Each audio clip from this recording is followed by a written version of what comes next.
तीर्तोल निर्वाचन मंडली रघुनाथपुर ब्लॉक रे एसएचजी ग्रुप रे हेची कोटी कोटी टंकार घोटाला।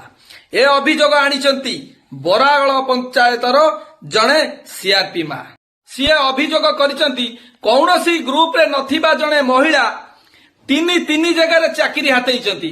पूर्व सरकार छत्र छाया तले रही कोटी कोटी टंका हरी लूट करिसंती।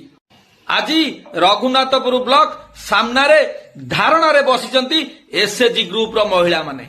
एही विषय रे बीडीओ और बीएलसी को बारंबार अभियोग कले मध्य कौनसी पदक्षेप से माने नौ नांती। मु सरकार पाखे निवेदन करुची एवं प्रशासन पाखे निवेदन करुची तुरंत आ उपरे पदक्षेप निया जाऊ। यही कोटी कोटी टंका घोटाला रे जहार भी संपृक्ति अछि ता उपरे दृढ़ कार्यानुष्ठान निया जाऊ। जय श्री राम।